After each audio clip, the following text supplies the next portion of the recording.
حضرت عمر فاروق رضی اللہ کے دور میں ایک بدو آپ رضی اللہ تعالیٰ عنہ سے ملنے مدینے کو چلا۔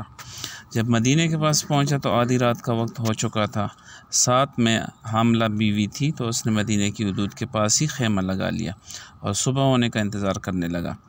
بیوی کا وقت قریب تھا تو وہ درد سے کراہنے لگی۔ حضرت عمر فاروق رضی اللہ تعالیٰ عنہ اپنے روز کے گشت پر تھے اور ساتھ میں ایک غلام تھا۔ جب آپ نے دیکھا کہ دور شہر کے حدود کے پاس آگ جل رہی ہے اور خیمہ لگا ہوا ہے، تو آپ نے غلام کو بھیجا کہ پتہ کرو کون ہے۔ جب پوچھا تو اس نے ڈانٹ دیا کہ تمہیں کیوں بتاؤں۔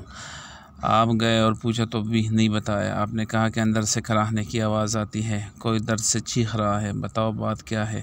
تو اس نے بتایا کہ میں امیر المومنین حضرت عمر فاروق سے ملنے مدینے آیا ہوں، میں غریب ہوں اور صبح مل کر چلا جاؤں گا۔ رات زیادہ ہے تو خیمہ لگایا ہے اور صبح ہونے کا انتظار کر رہا ہوں۔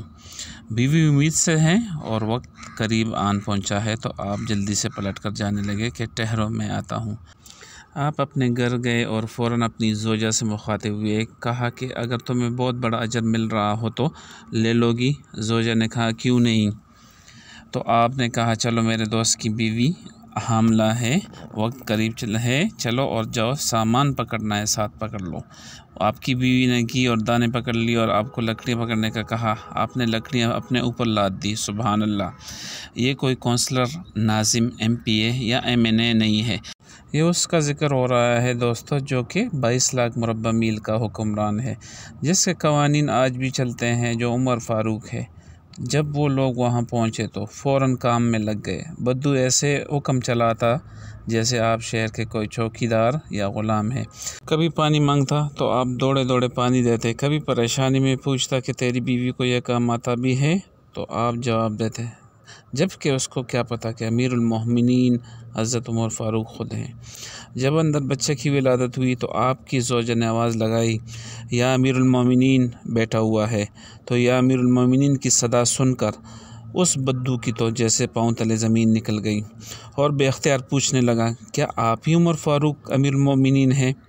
آپ عمر ہیں، وہی جس کے نام سے کیسر و کسریٰ کامتے ہیں، آپ وہ ہیں، وہی والے عمر ہیں جس کے بارے میں حضرت علی نے کہا کہ آپ کے لیے دعا کرتا ہوں، اور جس کو رسول اللہ صلی اللہ علیہ وآلہ وسلم نے دعا مانگ کر اسلام کے لیے مانگا، وہی والے ہیں نا؟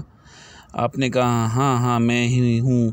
اس نے کہا کہ ایک غریب کی بیوی کے کام کاج میں آپ کی بیوی خاتون اول لگی ہوئی ہے، اور دھوئیں کے پاس آپ نے اپنی داڑھی لپیٹ لی اور میری خدمت کرتے رہے۔ تو سیدنا عمر رو پڑے، اس بدو کو گلے سے لگایا اور کہا، تجھے پتہ نہیں تو کہاں آیا ہے؟ یہ مدینہ ہے، میرے آقا کا مدینہ، یہاں امیروں کے نہیں غریبوں کے استقبال ہوتے ہیں، غریبوں کو عزتیں ملتی ہیں، مزدور اور یتیم بھی سر اٹھا کر چلتے ہیں۔ سبحان اللہ!